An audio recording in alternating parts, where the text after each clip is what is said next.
Water is life. I know this phrase, you have heard it several times.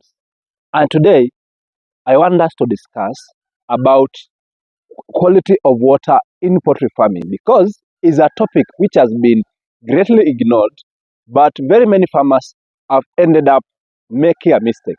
Today, we want to understand on how you should handle the water which the parent stock or which the day-old chicks and the brooder should take, because it is very much crucial, and if you don't take it into consideration, you are going to lose all your flock each and every time. And before we do that, I just want to show you my source of my chicken water so that we may continue with our discussion. So this is my borehole. This is the hand the hand dug. It was dug manually. It was dug mechanically by use of hands. It is around 40 feet, and I'm getting enough water.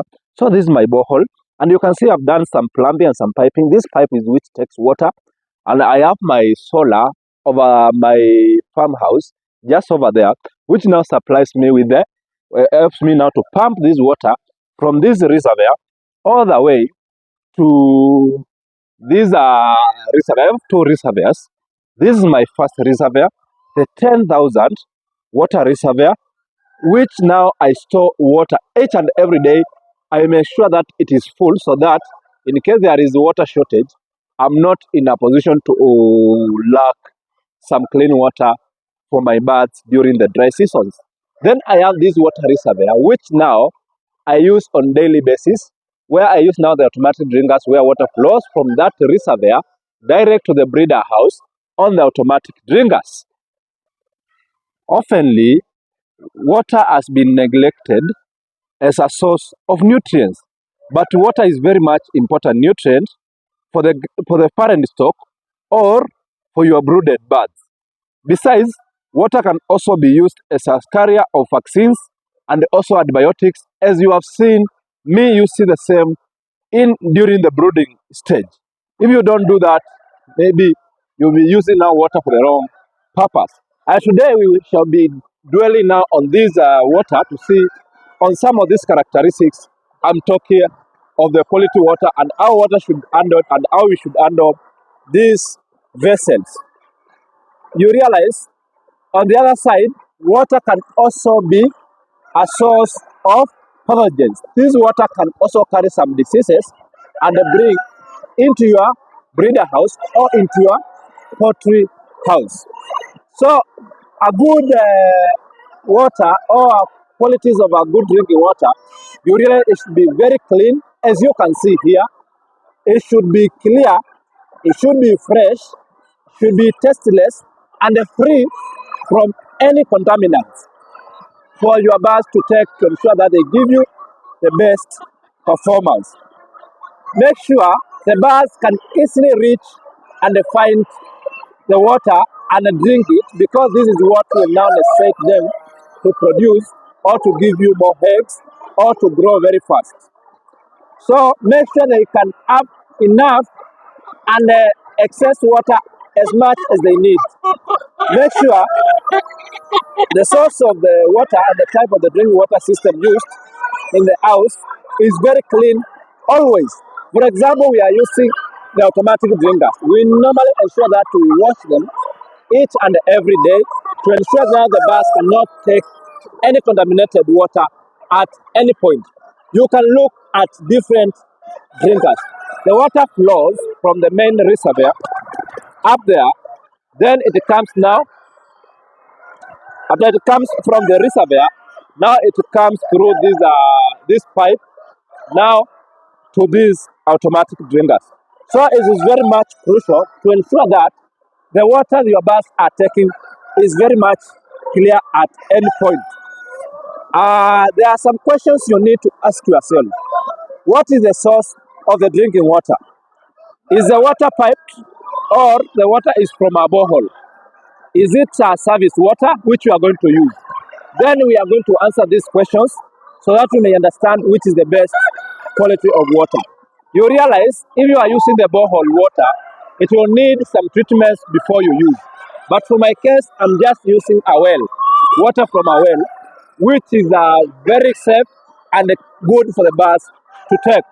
The worst form of water you can use during your poultry farming experience is the service water. The service water which is now running on the ground. You realize the wild birds, they are going now to defecate on the service water, and they are carriers of the avian influenza disease, which will affect the performance of your chicks. So you can use the borehole water or the well water or the piped water. But for the service water, never use it for your birds because it will be contaminated and the birds will get sick.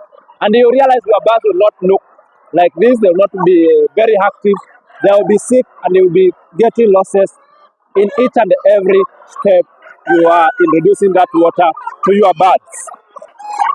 Once now you have checked the source of water, look at the quality of the water at the point of delivery, which is now the drinkers. At the end of each line, which is now here, make sure now the water flows is very much clean. You realize the quality of the water also depends on the hygiene of the water system.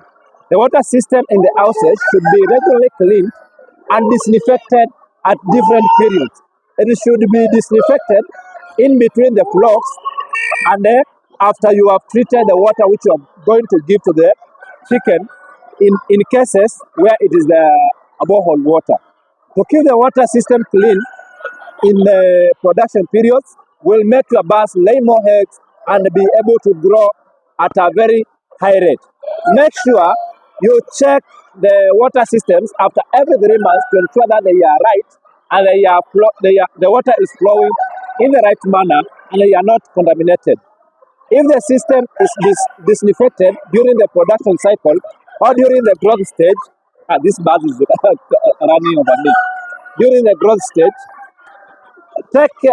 good care should be taken to follow the manufacturers or the person who has supplied you with the disinfectant, so that you may not disinfect in the wrong manner, especially regarding the adequate flushing and the correct dosing of the disinfectant you are going to use for the water you are going to give your birds. This one is very crucial and should be taken very keenly. As I have told you, never use service water because it will be a source of very many diseases in your poultry farm. We want to check on some of the parameters you need to check on the water which you give your birds, which are very much important so that you may be able. Though at some point this may require some lab tests which might be costly. So here are some of the parameters which you need to check on your water to ensure that your birds get clean water. So number one, you should ensure the pH is between 5 to 8 and should not be greater than 9. You should also check the ammonium in milligrams per liter. Ensure that the ammonium in the water is not less than 1 milligram per liter and should not be greater than 2 milligrams per liter. Number three, should also check on the nitrate component. Make sure the nitrate component is not less than 1 milligram per liter and should not be more than 1 milligram per liter. Also the chloride, make sure it should not be less than 100 milligrams per liter and should not exceed 200 milligrams per liter. So these are some of the things you should check to ensure that the water quality is guaranteed. Though this process might incur you some lab tests which you are going to carry in your poultry farm, in the water system you are going to use to ensure that you give it the right water system. Once the water supply is clean, you need to check the following parameters so that you may be able to do the right thing. Number one, can the chickens easily find and drink the water? That is number one. Is that are drinkers positions in a place where the chicken can easily access and drink the clean water? If you are doing the day-olds, can the day-olds be able to reach and access the water? We also look on the height of the drinkers. If the drinkers are not adjusted in the right manner, you adjust them in the right manner to ensure each bird can easily access the water. We normally check the males and the females whether they are taking enough water. Another thing we normally ensure at this stage we normally ensure that the water is flowing freely in the drinker. The next thing we normally check is, are the bell drinkers or the nipple drinkers or the normal drinkers have access to clean water. We also check the kind of the drinkers we are using, and we also check whether the drinkers are enough, even for small birds, to take water.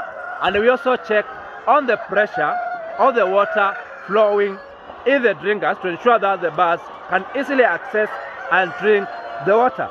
And that one can be demonstrated in this manner. Let's look on this drinker so that we may be able to ascertain whether it is the right thing to be done. This drinker, for example, So thank you guys for watching this video. NEO-HEN farms I not only ensure that you get quality chicks, but I ensure that you get the necessary knowledge so that you may be able to succeed in your poultry farming venture. So for orders, call us on 0717 213083 and we shall deliver to where you are. Continue liking, commenting, and also hit the notification bell so that when we hit we upload the next video, you'll be among the first people now to watch these videos and learn more about poultry farming. Thank you guys. See you.